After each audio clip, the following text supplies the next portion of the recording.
Hello everyone. तो कैसे हो आप लोग? आई होप आप लोग बहुत बढ़िया होंगे और खूब पढ़ाई कर रहे होंगे। तो हम लोग 10th क्लास का जो सिलेबस है वो अगेन शुरू कर रहे हैं, ठीक है। मैंने कुछ वीडियोस डाली थी बट देन कुछ रीजंस की वजह से मुझे वो डिसकंटिन्यू करना पड़ा। बेसिकली कंटिन्यू नहीं कर पाया मैं वो सीरीज। तो हम फिर से एक नए सेशन के साथ शुरू करते हैं। फर्स्ट चैप्टर 10th क्लास का, जिसका नाम है रियल नंबर्स, ठीक है। तो पहले तो हम कुछ इंट्रो की बात यहाँ पर कर लेते हैं। वेट में पहले पेन सेलेक्ट कर लेता हूँ। हम्म, तो इंट्रो की बात करें तो रियल नंबर्स क्या होते हैं। देखो, आपको पता है कि जो मैथ्स में हमारा नंबर सिस्टम होता है, बेसिकली सारे के सारे नंबर्स के साथ हम लोग ऑपरेट करते हैं, ठीक है। प्लस माइनस मल्टीप्लाई डिवाइड करते हैं। तो उनमें जो नंबर्स हम लोग यूज करते हैं वो दो ही टाइप के होते हैं, ठीक है। तो नंबर्स में अगर मैं बात करूं तो दो ही टाइप के नंबर होते हैं। एक होता है रियल नंबर। रियल नंबर में आपके सब चीजें इंक्लूड होती हैं, either they are rational number, आपके होल नंबर, नेचुरल नंबर, सब सब के सब, ठीक है। और अगर मैं बात करूँ दूसरे नंबर्स तो वो आपके इमेजिनरी नंबर्स होते हैं, जिन्हें हम कॉम्प्लेक्स नंबर भी बोलते हैं, ठीक है। इमेजिनरी नंबर्स, इनके बारे में आप 11th 12th में पढ़ोगे तो इसकी टेंशन लेने की आपको जरूरत नहीं है। फिलहाल हमें रियल नंबर्स के बारे में यहाँ पर पता करना है, ठीक है, कि होते कैसे हैं और इनमें हमें क्या क्या कैसे क्वेश्चंस को सॉल्व करना चाहिए, कैसे सॉल्व करेंगे बेसिकली, ठीक है। तो रियल नंबर्स में मैंने जैसे आपको कहा कि इसमें सारे नंबर्स आ जाते हैं। आपके whole number, natural number, rational number, irrational number सब आ जाते हैं, ठीक है। इरेशनल नंबर भी आ जाता है। अब आप मुझसे पूछेंगे कि चलो मैंने इमेजिनरी नंबर का यहाँ पर एक टॉपिक उठा ही लिया, तो मैं थोड़ा सा बता देता हूँ कि इसका मतलब होता है कि वो सारी वैल्यूज जो अंडर रूट के अंदर माइनस की होती हैं, ठीक है। इन नंबर्स को हम लोग इमेजिनरी नंबर बोलते हैं, ठीक है। और इनके ऑपरेशंस हम लोग करते हैं, ऐसा कुछ नहीं है कि ये सॉल्व नहीं होते, सॉल्व होते हैं। बट इनके बारे में हम 11th 12th क्लास में पढ़ेंगे, ठीक है। कॉम्प्लेक्स नंबर, इमेजिनरी नंबर्स के बारे में हम 11th 12th में पढ़ेंगे। अभी फिलहाल ये हमारे टॉपिक चर्चा का मुद्दा नहीं है। चर्चा का मुद्दा कौन है हमारे यहाँ? रियल नंबर्स, ठीक है। तो हम लोग कुछ रियल नंबर्स के बारे में यहाँ पर पढ़ेंगे और साथ साथ में क्वेश्चन सॉल्व करेंगे, ठीक है। काफी इजी चैप्टर है, ठीक है। तो स्टार्ट करते हैं अपने फर्स्ट क्वेश्चन से। तो फर्स्ट क्वेश्चन देखिए, आपको पता चल रहा है सबने कर रखा है, ठीक है। छोटी क्लासेस में हम सबने कर रखा है। फर्स्ट क्वेश्चन बोल रहा है express each as a product of prime number. देखो, यहाँ पर आपको प्राइम नंबर्स निकालने हैं। अब ये तो बच्चा बच्चा भी कर देगी प्राइम नंबर्स। बच्चा बच्चा मतलब जिसने प्राइम नंबर्स के बारे में पता हो और फैक्टर्स निकालने हैं उसका आता हो। तो आपको प्राइम फैक्टर्स यहाँ पर निकालने हैं इसके, और उनको प्रोडक्ट की फॉर्म में लिखना है, ठीक है। तो सबसे पहला क्या था हमारा? 140। तो अगर हम पहला अपना देखें तो 140 है। तो 140 सबसे पहले किस प्राइम नंबर से जाएगा? तो देखो, सबसे छोटा प्राइम नंबर अगर बोला जाएगा तो 2 होता है, ठीक है। 1 नहीं होता। बहुत बच्चों को ये कंफ्यूजन रहती है कि 1 एक प्राइम नंबर है। नहीं, 1 नहीं होता। प्राइम नंबर की सिंपल सी डेफिनेशन क्या है? वो नंबर जिसके फैक्टर्स अगर हम लोग निकाले तो वो दो नंबर्स होने चाहिए, ठीक है। दो नंबर्स, एक 1 और एक वो खुद, ठीक है। याद रखना इस चीज को। तो सबसे छोटा प्राइम नंबर हमारा कौन होता है? 2। तो सबसे पहले मैं 2 से चेक करूंगा कि 140 डिवाइड होता है कि नहीं। तो इसके लिए ये तो आपने पढ़ ही रखा है, तो सिंपली हम लोग करते हैं, ठीक है, टाइम वेस्ट ना करते हुए। तो 70 हो गया, अगेन 2 से जाएगा तो ये हो जाएगा 35। अब ये 2 से नहीं जा रहा, 3 से लेते हैं। 3 से क्या ये डिविजिबल है? तो 3 की डिविजिबिलिटी आपको आती होगी सिंपली। 3 प्लस ये 8, नहीं। 3 की टेबल में नहीं आता तो नहीं जाएगा। अगला प्राइम नंबर क्या होता है? 5। तो 5 से जा रहा है और लास्ट गया है 7। ओके। अब बस यहाँ पर जो आपको लिखना किस तरीके से है इसको, तो मैं 140 के जो फैक्टर्स है उसको प्रोडक्ट की फॉर्म में लिखूंगा और पावर्स की फॉर्म में लिखूंगा। जैसे मुझे दिख रहा है कि पहले जो 2 सबसे छोटा प्राइम नंबर था, वहां यहाँ दो नंबर्स हैं, ऐसे दो फैक्टर आ रहे हैं, ठीक है, 2। तो इसको लिखूंगा 2 की पावर 2, ठीक है। इसी फॉर्म में आपको लिखना है, ठीक है। और दूसरा आपका आ गया 5 एंड 7। अब इनकी पावर तो 1 हो गई क्योंकि है ही एक अवेलेबल, ठीक है। तो ये सिंपल सा क्वेश्चन था एंड देन सॉल्व, ठीक है। बाकी नेक्स्ट क्वेश्चन की तरफ बढ़ते हैं। देखो, ये सारे क्वेश्चन मुझे पता है, मुझे आप पे भरोसा है कि आप लोग इन सब क्वेश्चंस को इजीली टैकल कर लोगे और इनके प्राइम फैक्टर्स निकाल के उनको पावर की फॉर्म में लिख लोगे, ठीक है।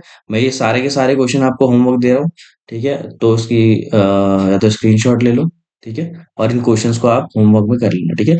मैं यहाँ टाइम वेस्ट नहीं करूंगा क्योंकि ये तो बच्चों वाले सवाल हैं, ये आप कर ही लेंगे। नेक्स्ट हम लोग यहाँ पर बढ़ते हैं सेकंड क्वेश्चन की तरफ। अब देखो, सेकंड क्वेश्चन करने से पहले ये चीज समझ लो कि ये एक फॉर्मूला होता है, ये जो लिखा है ना क्वेश्चन में आपको, वैसे तो गिवन है यहाँ पर, बट ये मेनली गिवन नहीं होता है। तो आपको फॉर्मूला पता होना चाहिए। क्या फॉर्मूला है? सिंपल है, वेरीफाई करने का फॉर्मूला है। क्या? कि आपके जो दो नंबर्स होते हैं, जैसे यहाँ 26 और 29 है, ठीक है, वेट, 26, 26 और क्या है, 91 है, 26 और 91 है। ये जो दो नंबर्स है, मान लो फर्स्ट नंबर है मेरा और ये सेकंड नंबर है, इन दोनों का जो भी एलसीएम आएगा और एचसीएफ आएगा, आपको पता है इनका एचसीएफ भी आएगा, हाईएस्ट कॉमन फैक्टर, ठीक है, और एलसीएम भी आएगा। तो जो ये दो नंबर्स होंगे, इनका प्रोडक्ट इनके एलसीएम और एचसीएफ के प्रोडक्ट के बराबर होता है। ठीक है, मैं दोबारा रिपीट करता हूँ। जो फर्स्ट नंबर होगा मल्टीप्लाइड बाय सेकंड नंबर, वो इक्वल होगा उनके एचसीएफ और एलसीएम के प्रोडक्ट के। सिंपल, ठीक है। अब क्वेश्चंस किस तरीके से आएंगे? अभी तो फिलहाल ये सिंपल सा क्वेश्चन है, बट आपके क्वेश्चंस कैसे आते हैं कि आपको दो नंबर्स इनमें से गिवन होंगे, सॉरी तीन नंबर्स इनमें से गिवन होंगे और एक चीज निकालनी होगी, ठीक है। सिंपल क्वेश्चंस आते हैं। कुछ कुछ क्वेश्चंस वेरिएबल वाले आते हैं, वो जैसे जैसे हम प्रैक्टिस करेंगे आपको वो क्वेश्चंस टाइप के मैं आपको एक्सप्लेन करते रहूंगा। फिलहाल यहाँ पर जो क्वेश्चन है वो काफी सिंपल है, चलिए इसे टैकल करते हैं। मैं देखो ये वाला आई थिंक आप लोग कर लोगे, सिंपल है, ठीक है। इसको करते हैं, इसको ट्राई करते हैं। तो मैं फैक्टर्स निकालता हूँ पहले 512 का, और दूसरा नंबर मेरा क्या था? एक 512 था और एक 92 था, 92। डिवाइड करता हूँ अगेन, फैक्टर्स निकालता हूँ, प्राइम फैक्टर्स। तो पहले मैं टू से करूंगा तो ये आ जाएगा 2, 5, 6। फिर टू से करूंगा 1, 2, 8। देन टू से करूंगा 64। देन टू से करूंगा कितना आ जाएगा, 32। देन टू से करूंगा कितना आ जाएगा, 16। देन अगेन टू से, देन टू से, ये तो कितने बार होगा टू से, चलो खत्म। चलो एट लास्ट खत्म हो गया, ठीक है। तो ये इतने सारे फैक्टर्स आ गए 512 के, ठीक है। अगर मैं यहाँ पर देखूंगा तो यहाँ पर टू से होगा 46, टू से होगा 23। ये तो छोटा सा फैक्टर्स है नहीं क्लास का। अब देखो यहाँ पर हमारे जो फैक्टर्स हैं वो क्या है, 5 और 2 के जो फैक्टर्स हैं वो सिंपली टू की पावर्स दिख रही है मुझे। टू की पावर कितनी बार, एक, दो, तीन, चार, पाँच, छः, सात, आठ, नौ। तो टू की पावर 9। और दूसरा क्या था, 92। अब मैं आपको क्यों बोल रहा हूँ कि आप हमेशा इनके प्राइम फैक्टर्स की पावर्स की फॉर्म में लिखना, वो मैं अभी बताता हूँ आपको, ठीक है। यहाँ पर हो गया 2 की पावर 2, और ये हो गया मल्टीप्लाई बाय 23, ठीक है। अब यहाँ पर अगर मुझे बोला जाएगा कि एचसीएफ निकालो, तो एचसीएफ सिंपल होता है। एचसीएफ देखो क्या होता है, एचसीएफ जो भी आपके कॉमन आते हैं उनकी जो सबसे लोवेस्ट पावर होती है वो एचसीएफ होती है। तो 2 की पावर 9, 2 की पावर 2, तो पता तो चल गया ना कि कॉमन क्या है, टू कॉमन है बेसिकली। तो जो कम वैल्यू है, कम वैल्यू कौन सी है, 2 की पावर 2, उसको आप एचसीएफ लोगे। 2 into 2 कितना होता है, 4। तो एचसीएफ कितना हो गया इसका, 4। अब अगर एलसीएम की बात करें तो एलसीएम में क्या आता है आपका, एलसीएम में पहले तो आप देखो जो कॉमन है उसकी हाईएस्ट पावर लोगे, ठीक है, और साथ में जो नंबर बचा उसको लोगे, ठीक है। अब इसको मल्टीप्लाई कर लेना, काफी लेंदी मल्टीप्लाई हो जाएगा इसका, देखो ट्राई करना, ठीक है आप। उसके बाद आपको क्वेश्चन में क्या रखा है, जब आपके एलसीएम और एचसीएफ आ गए, हमारे आ गए ना एलसीएम एचसीएफ, तो हमें वेरीफाई करना है। वेरीफाई करना है क्या, कि जो एलसीएम और एचसीएफ का प्रोडक्ट होगा, जो मैं निकाल चुका हूँ, ठीक है, आप इजीली इनका प्रोडक्ट निकाल लेना, वो उन दोनों नंबर्स के प्रोडक्ट के बराबर आएंगे। मतलब आपको एलएचएस, ये रहा आपका एलएचएस, इक्वल दिखाना है किसके, आरएचएस के, ठीक है। तो दिखाते हैं एलएचएस आरएचएस के इक्वल क्या क्या थे हमारे, एलसीएम और एचसीएफ। तो एचसीएफ था हमारा 4, एचसीएफ हमारा 4 है। एलसीएम मुझे मल्टीप्लाई करना पड़ेगा, ठीक है, थोड़ा लेंदी हो गया मल्टीप्लाई। 2 की पावर 9 देखो ना कितना होता है, यही सब 2 की पावर 9 ही तो है, एक, टू, दो, तीन, चार, पाँच, छः, सात, आठ, नौ। तो आपको मल्टीप्लाई करने की जरूरत नहीं है, आपको पता है 512 के फैक्टर्स हैं। तो 2 की पावर 9 512 ही होगा। तो 512 multiplied by 23, sorry, multiplied by 23, ठीक है। आई होप इतना क्लियर होगा सबको। नॉर्मली मल्टीप्लाई करना है, ठीक है आपको। चलो मल्टीप्लाई करते हैं, 512 मल्टीप्लाइड बाय 23, 3 2 6, 3 15, 4 2 10, 6 7 7 1 1। तो ये आ गया 11776, ठीक है। ये आ गया क्या, एलसीएम आ गया, ठीक है आपका। अब हमें क्या करना होता है, हमें टेकिंग एलएचएस करना पड़ेगा। टेकिंग एलएचएस, एलएचएस में हमारा क्या है, एलएचएस में क्या था हमारा, HCF multiplied by LCM. HCF कितना है, 4, एलसीएम कितना, 11776। ठीक है, मल्टीप्लाई करो नॉर्मल। 4 6 से मल्टीप्लाई होगा तो 24, 2 कैरी, 28 30, 3 कैरी, 28 3 1, कितना कैरी, 3 कैरी, 4 1 से 4 और 7 4। तो ये आ गया हमारा एलएचएस। अब आरएचएस निकाल के देख लेते हैं और ये पता कर लेते हैं क्या ये वेरीफाई हो रहा है कि नहीं, क्या ये फॉर्मूला सेटिस्फाई हो रहा है कि नहीं। हमारे नंबर्स क्या थे, 500 एंड, ओ गड़बड़ हो गई, 510 था। चलो इसको छोड़ो छोड़ो, अभी हमें समझना है तो मैं इसको काट के 512 ले लेता हूँ, ठीक है, कोई फर्क नहीं पड़ता। 512, ठीक है, हमें क्वेश्चन समझना है। तो 512 मल्टीप्लाइड बाई, यही तो होता है आरएचएस में, क्या था कि नम प्रोडक्ट्स ऑफ बोथ नंबर। 512 दूसरा क्या था, 92 था। मल्टीप्लाई करते हैं, ठीक है, 5 1 2 92 से मल्टीप्लाई, 2 2 4 2 10 18, 9 10, 9 5 45 46, ठीक है। तो हो गया 4 0 1 7 4। क्या यही आया था हमारे पीछे भी, चेक करते हैं। हाँ देखो, सेम आया ना, वेरीफाई हो गया। ठीक है, मुझसे गलती हो गई कि मैंने क्वेश्चन में, चलो कोई नहीं, क्वेश्चन आपका चेंज हो गया, कोई फर्क नहीं पड़ता हमें, ठीक है। तो यहाँ 512 समझ लेना और ये 92 हो गया। ऐसे ही इसका और इसका आप लोग निकालेंगे, ठीक है। इसकी प्रैक्टिस आप लोग करिए, एक क्वेश्चन मैं कर रहा हूँ, बाकी आप प्रैक्टिस करिए, ठीक है। सिंपल है, वही आपको करना है। सबसे पहले आपको प्राइम फैक्टर्स निकालने, मान लो ये है, इसके प्राइम फैक्टर्स निकालने हैं। और उसके बाद आपको इनके एचसीएफ और एलसीएम निकालने हैं। एचसीएफ और एलसीएम निकालना है, मैंने आपको बता दिया, ठीक है। जब भी आप पावर्स की फॉर्म में लिखोगे तो एचसीएफ, जो कॉमन फैक्टर्स आ रहे हैं उनकी जो लोवेस्ट पावर होगी वो लोगे, ठीक है। और एलसीएम में हाईएस्ट पावर्स लोगे, और जो बचे नंबर है उनको ही मल्टीप्लाई करके, ठीक है, जो कॉमन नहीं है दोनों में। आई होप आपको क्लियर हो गया होगा। तो ऐसे आप आराम से इस क्वेश्चन को कर सकते हैं। तो दो क्वेश्चन मैं प्रैक्टिस पे आपको दे रहा हूँ, आप लोग कर लीजिएगा।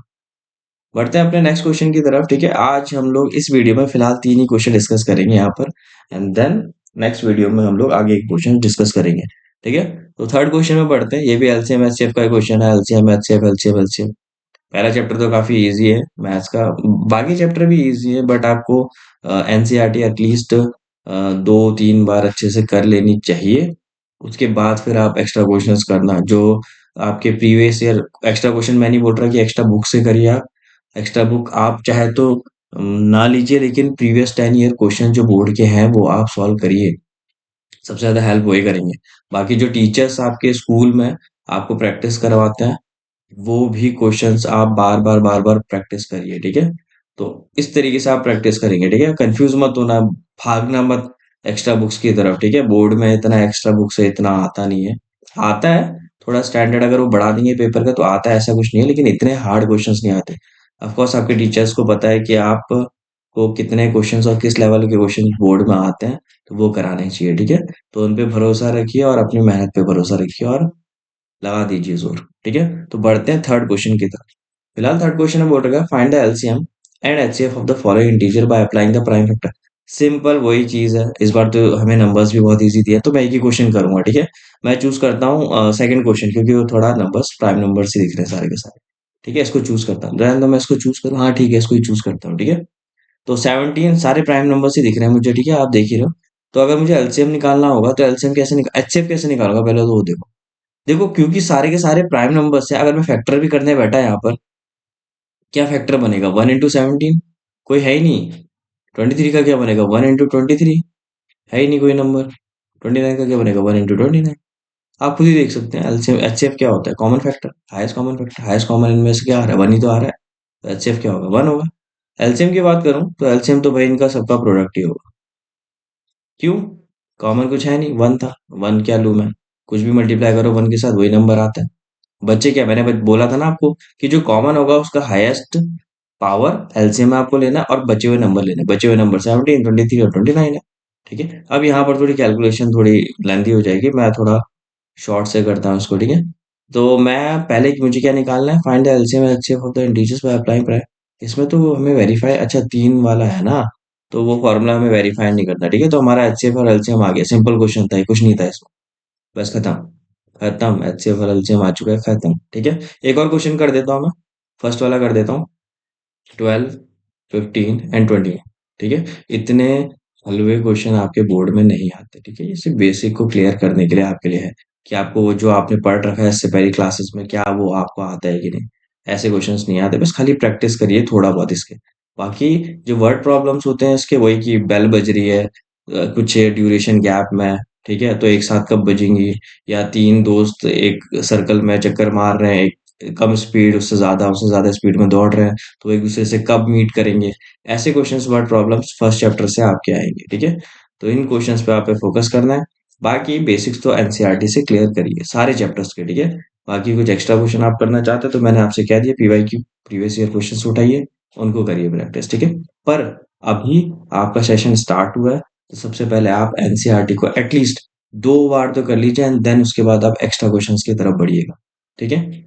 बहुत सारे सोर्सेज हैं आपके, हर जगह सोर्सेज फैले हुए हैं कि आप इजीली कहीं से भी वो कर सकते हो, क्या बोलते हैं, सैम्पल पेपर्स आप निकाल सकते हो, ठीक है, पीवाईक्यू क्वेश्चंस आप निकाल सकते हो। चलिए इस क्वेश्चन को करते हैं, सिंपल सा है। 12 के प्राइम फैक्टर्स करने बेटा क्या होगा, 2 इंटू 3, ठीक है। और 15 के करने बेटा तो कितना होगा, 3 इंटू 5। 21 के करें तो 3 इंटू 7। अब देखो यहाँ पर एचसीएफ क्या होगा, एचसीएफ क्या होता है, हाईएस्ट कॉमन फैक्टर। कॉमन क्या है तीनों में, मुझे तो 3 दिख रहा है, देखो 3 दिख रहा है, ठीक है। 3 हो गया। एलसीएम क्या हो गया, देखो जो कॉमन होता है वो तो आता ही आता है, प्लस जितने नंबर्स बचे हैं 2। और मैंने आपको कहा था, यहाँ मैंने गलती कर दी कि इसको आपको पावर की फॉर्म में लिखना है, ठीक है, इस तरीके से। फिलहाल तो 3 कॉमन था, ये हो गया। 2 की पावर 2 कॉमन नहीं है, ये बचा हुआ नंबर है, ठीक है। मल्टीप्लाइड बाई 5 मल्टीप्लाइड बाई 7, निकाल लीजिए कितना है, 3 इंटू 4 इंटू 5 इंटू 7। देखो जब भी आप मल्टीप्लाई करते हो ना, तो कुछ चीजें होती हैं जो आपके मल्टीप्लाई को इजी कर देती है, ठीक है। ये सब चीजें आपके काम आती है मेंसुरेशन चैप्टर में, जब आप वॉल्यूम वॉल्यूम निकालोगे, उसमें बहुत ज्यादा कैलकुलेशन आपको करनी पड़ती है, तब आपको ये चीजें इस्तेमाल होती हैं, और ये काफी इजी कर देती है आपके लिए। जैसे मुझे पता है कि अगर एक 2 की टेबल वाला मुझे दिखता है, एक 5 की टेबल वाला साथ में मल्टीप्लाई में दिख रहा है, तो मैं कुछ नहीं करता, सबसे पहले उन्हीं को मल्टीप्लाई करूंगा। या एक काम, चलो उसको छोड़ो, अभी उसको शॉर्ट ट्रिक कुछ नहीं बताता मैं, यहाँ मल्टीप्लीकेशन की। आप अभी छोटे नंबर है तो डायरेक्ट मल्टीप्लाई कर सकते हैं, 5 4 जा 20 होता है, ये तो इजी हो गया आपका मल्टीप्लाई, ठीक है। 3 2 जा कितना होता है, 6 होता है। अब तो नॉर्मल हो गया मल्टीप्लाई, ठीक है। 3 2 जा कितना होता है, 6, 60 इंटू 7। और 60 इंटू 7, 7 6 जा कितना होता है, 42, खत्म। तो आपका एलसीएम कितना आ गया, 420, और एचसीएफ कितना आ गया आपका। अभी भी क्लियर होगा सबको, ठीक है। बस खाली आज तीन ही क्वेश्चन करते हैं, बाकी के क्वेश्चन हम लोग नेक्स्ट वीडियो में करेंगे, ठीक है। तो आई होप आप लोग को समझ आया होगा, खूब पढ़ाई करिए, ठीक है। बाकी मैं आपके साथ हूँ। Thank you so much.